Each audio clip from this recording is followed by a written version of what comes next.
Hello student, today I am going to explain you the remaining part of anatomy of root, stem and leaf. Secondary growth. Generally आपने plant में देखा होगा कि plant starting में length wise grow करते हैं, लेकिन जब उनकी लेंथ में ग्रो हो जाती तो उसके बाद उनकी डेंसिटी जो होती है, उसकी जो मोटाई होती है उसमें ग्रोथ होती है। तो उसकी जो डेंसिटी और मोटाई में जो ग्रोथ होती है उसको सेकेंडरी ग्रोथ कहते हैं। अब ये सेकेंडरी ग्रोथ क्यों होती है? तो इसमें मेन इंपॉर्टेंट रोल प्ले करते हैं कैम्बियम तथा कॉर्क कैम्बियम। जो कैम्बियम और कॉर्क कैम्बियम होती है, इनमें एक्टिविटी जो होती है स्टार्ट होती है, जिसके कारण जो प्लांट होते हैं डेंसिटी वाइज ग्रो करते हैं, मतलब उनकी मोटाई में क्या होती है, ग्रोथ होती है। तो प्लांट की मोटाई में जो ग्रोथ होती है उसको सेकेंडरी ग्रोथ कहते हैं। Secondary growth in dicot stem. जो डाइकोट स्टेम होते हैं उसके अंदर जनरली सेकेंडरी ग्रोथ विजिबल होती है, देखने को मिलती है। कुछ मोनोक्लॉट प्लांट्स के अंदर भी सेकेंडरी ग्रोथ दिखाई देती है, लेकिन बहुत कम दिखाई देती है। जो सेकेंडरी ग्रोथ होती है डाइकोट स्टेम के अंदर, उसको दो स्टेप्स में डिवाइड किया गया है। पहली जो स्टेप्स है एक्टिविटी ऑफ वेस्कुलर कैम्बियम। जो वेस्कुलर कैम्बियम होता है, जो वेस्कुलर बंडल के अंदर होता है, उसके अंदर उसकी एक्टिविटी के कारण क्या होती है, सेकेंडरी ग्रोथ स्टार्ट होती है। This process occurs in the stellar region in following steps. जो वेस्कुलर बंडल होता है उसको स्टिल भी कहा जाता है। तो ये जो प्रोसेस होती है कहाँ पर होती है, स्टेलर रीजन में होती है, बहुत सारी स्टेप्स में होती है। तो पहली स्टेप से formation of cambium ring. In dicot stem the strip of cambium found between the xylem and phloem known as fascicular और इंट्राफेसिकुलर कैम्बियम। जो डाइकोट स्टेम होते हैं उनके अंदर जो वेस्कुलर बंडल होते हैं, तो उनके जो जाइलम और फ्लोएम होते हैं उसके बीच में एक पतली स्ट्रिप होती है, जिसको फेसिकुलर कैम्बियम या इंट्राफेसिकुलर कैम्बियम कहते हैं। ये जो फेसिकुलर कैम्बियम होते हैं, जितने भी वेस्कुलर बंडल के, ये जॉइंट हो जाते हैं, एक दूसरे से जुड़ जाते हैं और एक रिंग फॉर्म करते हैं, जिसको कैम्बियम रिंग कहते हैं। Cells of cambium are rectangular. अब कैम्बियम के सेल्स को देखेंगे तो उनका शेप कैसा होता है, रेक्टेंगुलर होता है और फ्लैटेंड होता है, मतलब ये चपटी होती है। You can see in this diagram how to form the cambium ring in dicot stem. पहले जो डायग्राम देखेंगे कि जब स्टेम स्टार्टिंग में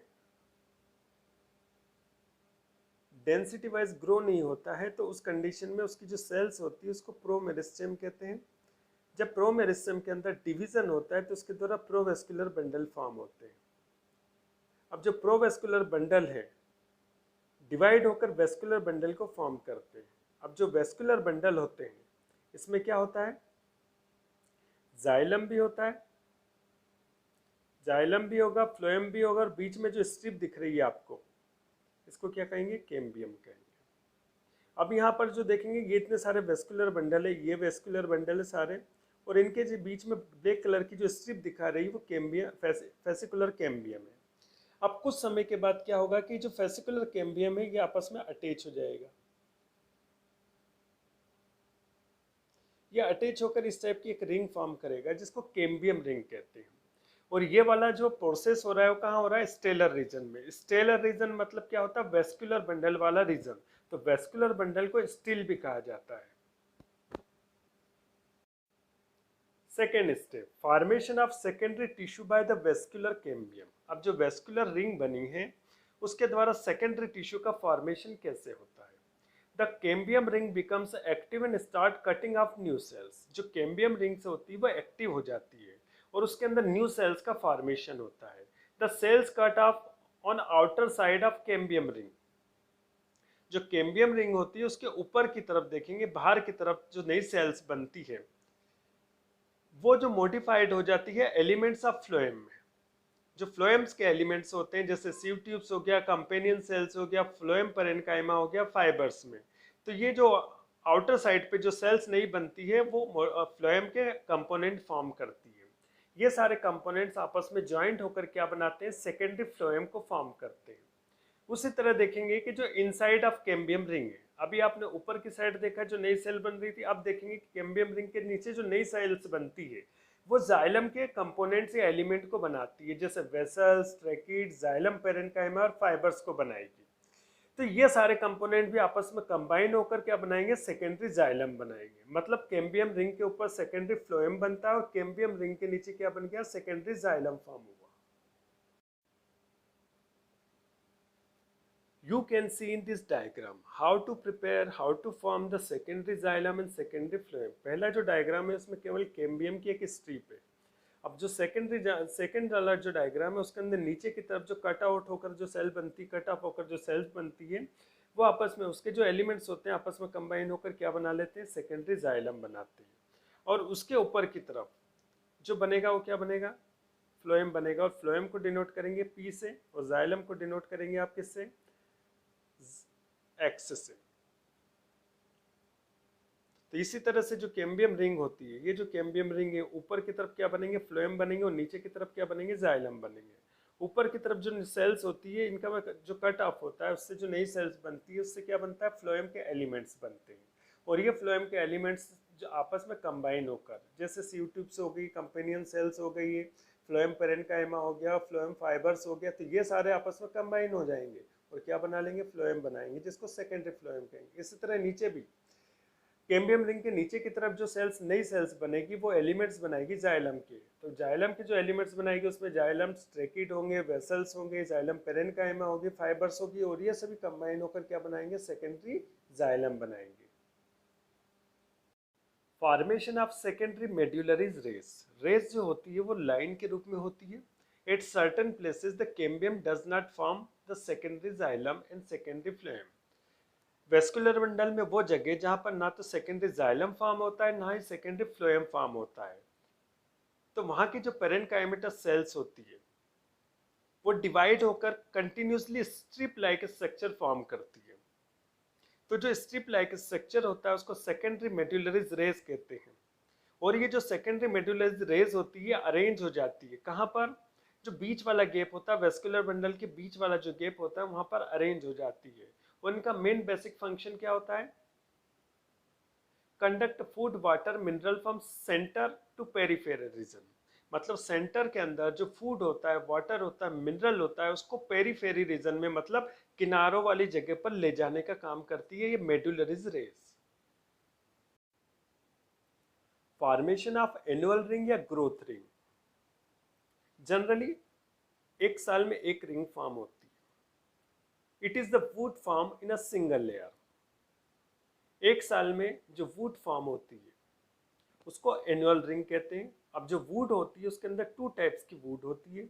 एक स्प्रिंग वुड होती है जो कि स्प्रिंग सीजन में बनती है, और दूसरी ऑटम वुड होती है जो कि ऑटम सीजन के अंदर फॉर्म होती है। ड्यूरिंग द स्प्रिंग सीजन के अंदर टेम्परेचर बहुत हाई होता है, और जो हाई टेम्परेचर होता है उसके कारण जो सेल डिवीजन होती है, कैम्बियम की जो सेल होती है वो रैपिडली डिवाइड होती है और बहुत अधिक अमाउंट में क्या बनाती है, जाइलम वेसल्स बनाती है, जिसके अंदर जो कैविटी होती है बहुत वाइडर होती है। तो स्प्रिंग रीजन में जो वुड फॉर्म होगी उसको स्प्रिंग वुड या अर्ली वुड कहेंगे। सेकेंड है ऑटम सीजन। तो during the autumn season temperature क्या हो जाता है, लो हो जाता है और कैम्बियम की एक्टिविटी स्लो डाउन हो जाती है। अब स्लो डाउन होने के कारण जो कैम्बियम में सेल डिवीजन की प्रोसेस भी क्या हो गई, स्लो डाउन हो गई। तो ऑटम रीजन में जो वुड बनेगी उसको क्या कहेंगे, ऑटम वुड या लेट वुड। मतलब जो पहले वुड बनती है वो अर्ली वुड होती है, उसके बाद में जो बनेगी वो लेट वुड बनेगी। इसके अंदर जो वेसल्स बनेगी वो छोटी छोटी बनेगी और उनकी जो कैविटी होती है वो बहुत नैरो होती है। One spring would circle and one autumn would circle together. Spring season में जो एक सर्कल बनता है और ऑटम सीजन में एक सर्कल बनता है, दोनों आपस में जुड़ जाते हैं, और वो जब दोनों जुड़ जाते हैं तो उसको एनुअल रिंग कहते हैं। One annual ring form in a year in plant. Plant के अंदर एक साल में केवल एक एनुअल रिंग बनती है, और इस एनुअल रिंग को कैलकुलेट करके प्लांट की एज को कैलकुलेट किया जा सकता है। जैसे किसी प्लांट के अंदर केवल एक रिंग बनी है, मतलब उस प्लांट की एज कितनी है, 1 ईयर है। अगर उसके अंदर 2 रिंग बनी है तो उसकी एज कितनी हो जाएगी, 2 ईयर्स हो जाएगी। तो उसी तरह से प्लांट के अंदर जितनी एनुअल रिंग्स होती है उसको काउंट करके प्लांट की एज को कैलकुलेट किया जाता है। You can see in this diagram the structure of annual ring in dicot stem। तो आप यहाँ बीच में देखेंगे कि ये वाली जो ब्लैक कलर की जो लाइन है आपकी, ये क्या कहलाएगी? कैम्बियम कहलाएगी। तो कैम्बियम के ऊपर क्या बनेंगे? फ्लोएम बनेंगे। जो फ्लोएम होंगे जस्ट कैम्बियम के ऊपर होगा वो सेकेंडरी फ्लोएम होगा, उसके जस्ट ऊपर की तरफ होगा वो प्राइमरी फ्लोएम होगा। उसी तरह से कैम्बियम के नीचे की तरफ जो होगा वो क्या होगा? सेकेंडरी फ्लोएम जाइलम होगा, और सबसे नीचे की तरफ होगा वो प्राइमरी जाइलम होगा। तो कैम्बियम के ऊपर की तरफ सेकेंडरी फ्लोएम, उसके ऊपर है प्राइमरी फ्लोएम। कैम्बियम रिंग के नीचे है सेकेंडरी जाइलम, और उसके जस्ट नीचे आता है प्राइमरी जाइलम। तो ये आपस में कंबाइन होकर क्या फॉर्म कर रहे हैं? एक एनुअल रिंग को फॉर्म कर रहे हैं। Second part, formation of periderm by cork cambium. अभी आपने एक्टिविटी देखी थी कैम्बियम की, अब आप एक्टिविटी देखेंगे कॉर्क कैम्बियम की। In many woody plants, further increase the girth takes place by the formation of new tissue in the extracellular region या cortical region। बहुत सारे वुडी प्लांट होते हैं, उनकी डेंसिटी और इंक्रीज हो जाती है, क्योंकि जो स्टिलर रीजन होता है, वेस्कुलर बंडल के बाहर वाला जो रीजन होता है, जिसको कॉर्टिकल रीजन कहते हैं, जहाँ पर कॉर्टिक्स होता है, वहाँ पर भी ग्रोथ होने लगती है, वहाँ पर न्यू सेल्स फॉर्म होने लगती है। तो ये जो न्यू सेल्स होती है, टिश्यू होते हैं, इनको पेरिडर्म या कॉर्क कहते हैं। which were formed from the some meristematic tissue called cork cambium या phallogen, जिसमें से कुछ जो होते हैं वो मेरिस्मेटिक टिश्यू को फॉर्म करते हैं, जिसको कॉर्क कैम्बियम या फेलोजन कहते हैं।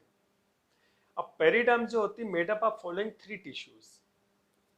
जो पेरिडर्म्स होती है वो कितने टाइप्स के टिश्यू से मिलकर बनी होती है? 3 टाइप्स के टिश्यू से मिलकर बनी होती है। पहला जो टिश्यू होगा उसको फेलोजन कहेंगे, जिसको कॉर्क कैम्बियम भी कहा जाता है। It is the secondary lateral meristem arising from the hypodermis और outer cortex।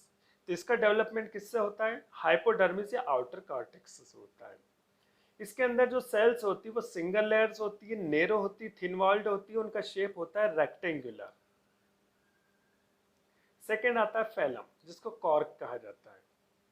This cell form as a result of tangential, genial and periclinal division. तो इन सेल्स के अंदर जो डिवीजन होता है पेरिक्लिनल होता है, टेंजेनिशियल होता है, जिसके द्वारा फैलम का फॉर्मेशन होता है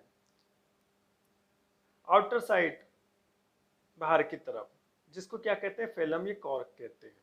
इसके बाद आता है phelloderm, secondary cortex, the cell form inner side of phellogen. जो फैलोजन होती है उसके अंदर की तरफ बनती है। जो फैलम बनेगी कहाँ? ऊपर की तरफ बनेगी, और ये कहाँ बनेगी? नीचे की तरफ बनेगी।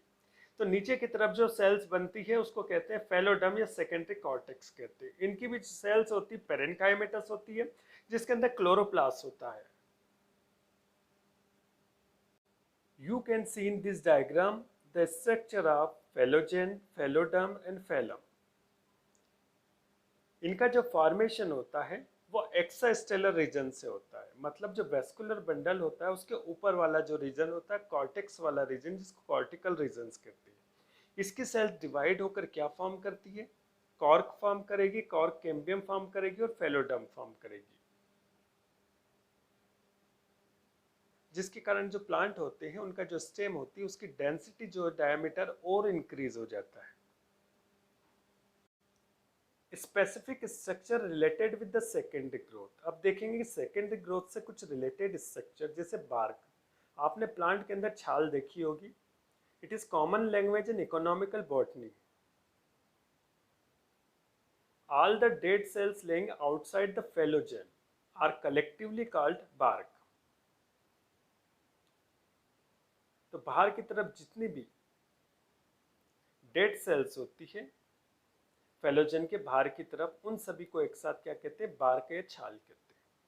जैसे अगर विंटर सीजन में देखेंगे तो अपनी स्किन में भी ऊपर की जो स्किन होती है वो ड्राई होती चली जाती है। तो सेम ऐसे स्ट्रक्चर होता है। नीचे की तरफ नई सेल्स बन जाती है तो ऊपर वाली सेल्स को क्या करती है? प्रेशर डालती है, जिससे ऊपर वाली सेल्स जो है उन न्यू सेल्स के कॉन्टेक्ट से डी अटैच हो जाती है और वो स्किन के फॉर्म में निकलने लगती है। तो सेम यहाँ पे भी होता है कि जो स्टेम होता है उसमें नीचे की तरफ न्यू सेल्स बन जाती है, तो आउटर जो सेल्स होती है उसके ऊपर प्रेशर पड़ता है और वो जो आउटर सेल्स होती है, टिश्यू होते हैं, वो डी अटैच हो जाते हैं, जिसके कारण वो डेड हो जाते हैं। तो आउटर साइड में जो डेड सेल्स होती है उनको बार्क कहते हैं। The outer layer of bark are being constantly peeled off on account of the formation of new secondary vascular tissue in the interior. अंदर की तरफ सेकेंडरी वेस्कुलर टिश्यू का फॉर्मेशन होता है, जिससे बाहर वाली जो सेल्स होती है डेड होती चली जाती है, और ये जो डेड सेल होती है उसको बार्क कहते हैं।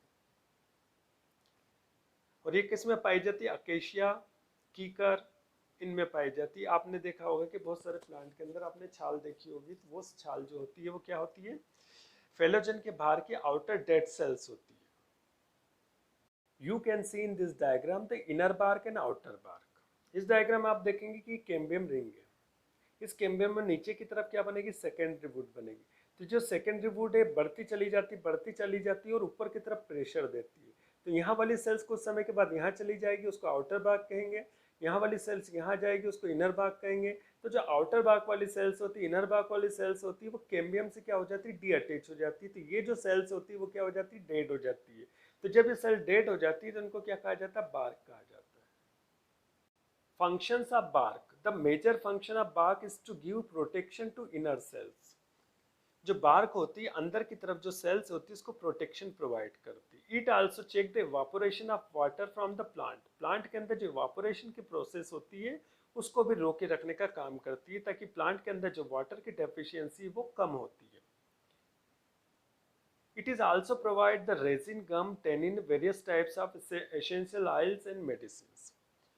तो इसके द्वारा रेजिन भी निकलता हुआ देखा आपने, बाग के अंदर छाल भी निकलती है, कुछ बाग के अंदर से कलर भी निकलता है, कुछ बाग के अंदर से एसेंशियल ऑयल्स भी निकलता है, और कुछ बाग जो होती है उससे मेडिसिन भी फार्म होती है। जैसे मलेरिया की जो मेडिसिन होती है सिनकोना की जो बाग होती है उससे मिलती है। It's check the invention of the living tissue by the fungi and bacteria. ये प्रोटेक्शन प्रोवाइड करती है। तो ये प्लांट की जो लिविंग सेल्स होती है, टिश्यू होती है, उसके ऊपर क्या होती है? अटैच होती है। ये अटैच होने के कारण कोई बैक्टीरिया फंगी इनके ऊपर, प्लांट के ऊपर अटैक नहीं कर पाता है। Commercially it is employed in tending. ये रंग प्रदान में यूज की जाती है, जैसे अकेशिया बबूल। ड्रग मिलता है, सेक्विनेन मिलता है सिनकोना से। ठीक है, जैसे आप दालचीनी खाते हैं जो मसालों में जड़ती है, वो सिन्नोमम से वो दालचीनी कहते हैं। लेंटिसेल्स। जो स्टेम के आउटर एपिडर्मिस होती है उसमें छोटे छोटे स्मॉल स्कार या प्रोट्रूजन स्पोर होते हैं, जिनको क्या कहा जाता है? लेंटिसेल्स कहते हैं। तो ये जो पोर्स है लेंटिसेल्स कहते हैं। जो उसकी आउटर एपिडर्मिस होती है क्या हो जाती है? ब्रेक हो जाती है। अब इसके नीचे की तरफ क्या होती है? लूज जो थिन वॉल्ड सेल होती है, जिसको कॉम्प्लीमेंट्री सेल्स कहते हैं। इन्हीं लेंटिसेल्स के द्वारा एक गैसियस एक्सचेंज करते हैं। Tylosis. It is found in the heartwood. तो हार्टवुड के अंदर जो जाइलम वेसल्स होती है क्या हो जाती है? बलून लाइक हो जाती है। और बलून लाइक हो जाने के कारण इनके अंदर डिपोजिशन हो जाता है ऑयल का, रेजिन का, गम का। तो ये जो स्ट्रक्चर होते हैं अंदर की तरफ बलून लाइक होते हैं, इनको टाइलोसिस कहते हैं। और आपने कटी हुई लकड़ी देखी होगी तो उसका जो सेंट्रल रीजन होता है, बीच वाला जो रीजन होता है, वो डार्क कलर का होता है। डार्क कलर का इसलिए होता है क्योंकि उसके अंदर डिपोजिशन होता है, स्टोर होता है ऑयल का, गम का, रेजिन का, जिसके कारण उसका कलर कैसा हो जाता है? डार्क हो जाता है। क्योंकि वहाँ की जो वेसल्स होती है वो बलून लाइक हो जाती है, और उन्हीं बलून के अंदर फिल हो जाता है ऑयल, एसेंशियल ऑयल, रेजिन, गम वगैरह, उसके अंदर क्या हो जाता है? फील्ड हो जाता है। इसी कारण जब लकड़ी को काटते हैं तो आउटर जो सरफेस होती है इजीली कट जाती है, लेकिन जो इनर सरफेस होती है, सेंट्रल वाली सरफेस होती है, उसको काटने में टाइम रहता है। क्योंकि वहाँ पर क्या होता है कि ये फूड मटेरियल जो होते हैं, ये जो ऑयल होता है, गम होता है, रेजिन होता है, ये सब क्या होता है? स्टोर होते हैं, जिसके कारण उसको काटने में थोड़ी टफ हो जाती है। Heartwood and sapwood. The wood of older stem get differentiated into two zones. जो ओल्डर स्टेम होते हैं, जो पुराने स्टेम्स होते हैं, उनकी जो वुड होती है दो डिवीजन में, दो जोन में डिवाइड हो जाती है। आउटर जो जोन होता है वो लाइट कलर का होता है, जिसको सेपवुड या एल्ब्यूरनम कहते हैं। और इनर जो होता है वो डार्कर जोन होता है, जो नॉन फंक्शनल होता है, जिसको हार्टवुड या ड्यूरामेन कहते हैं। The tracheids and vessels of heartwood get plugged by the ingrowth of adjacent parenchymatous cells into their cavity through the pits. These outgrowth are called tylosis. तो जो हार्टवुड होती है अंदर बलून लाइक स्ट्रक्चर फॉर्म हो जाते हैं, outgrowth, इनग्रोथ उसमें बन जाती है, जिसको टाइलोसिस कहते हैं।